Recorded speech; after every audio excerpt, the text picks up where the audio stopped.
I'm here on my magical thing with my good friend Daniel of TAM Integration, who's a meditation teacher, a psychedelic integration coach.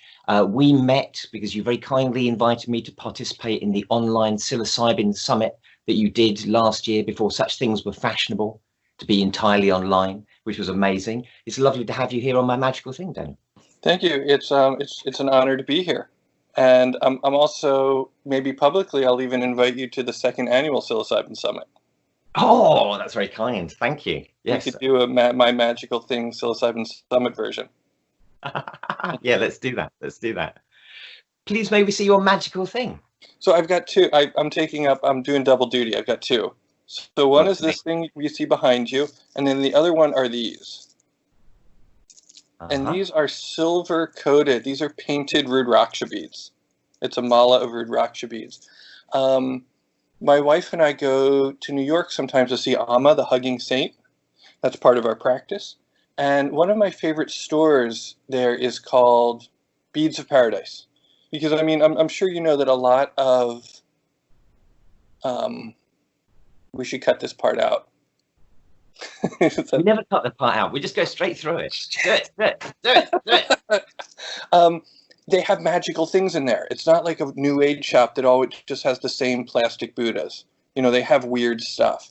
And some friends of ours were getting married, and so we bought them gold Rudraksha malas as a blessing.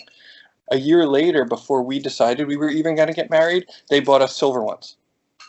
And so when we decided to get married, which happened shortly thereafter, maybe they cast a spell on us.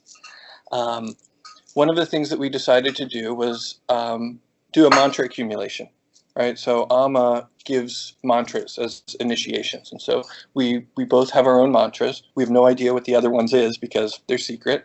And so we decided to do 100,000 mantras, you know, over the course of, I think we had 45 days. You know, it's not the most insurmountable thing, but, you know, it was a bit of work. And because we got, you know, if you want Amma to marry you, you sort of, you got to do it on her schedule. So you have to ask permission at the beginning of summer tour, and then you have to get married at the end of summer tour, right? And so we had about 45 days to do our mantra accumulations because we wanted to be in the right headspace. You know, I'm sure if you've read Lon Milo's bio in some of his books, he says that his keeping his marriage alive is one of the greatest works of magic that he's ever done. And I sort of feel like that would probably be the case for me too. You know, that it's, you know, that I'm not necessarily well suited. My wife is very forgiving and compassionate and endures. And so me doing some modicum of work is important, right? It's important. So that's magical thing number one. Fantastic. Magical thing number two is the concert poster we made for our wedding. Let's just you can get the camera on it a little bit so we can have a little look. Oh, very nice. So Beautiful. We both, aside from, you know, being cult members in the whole Amma thing, we're both music lovers. And so some of my first magical states of awareness happened at like Grateful Dead shows. You know, and moving my body and, you know, smoking pot or taking acid and you know, moving into ecstatic states were some of the first time that I realized that I had access to new information, as it were, subtle forms of information, and that I had access to perhaps kind of zhuzhing reality in accordance with my will, and doing some healing on myself at the same time. And we actually met at a conscious music festival in Oregon. Oregon being sort of a lovely magical place in and of itself, rural Oregon, at some hot springs. And so one of the things that we kind of decided to do, I sort of decided to surprise her with, was a wedding poster. And, you know, I even wore my matching Chittapati t-shirt, right? Fantastic. So it's like, you know, the idea is like, what does love look like beyond personality, beyond form, and these sorts of things. And of course, we mixed in, we have the four elements. We've got water and earth and fire and air mixed in. And then this was also, of course, you know, the wedding had these elements along with it. And so I just sort of thought it would be nice to create, sort of from scratch, a magical thing.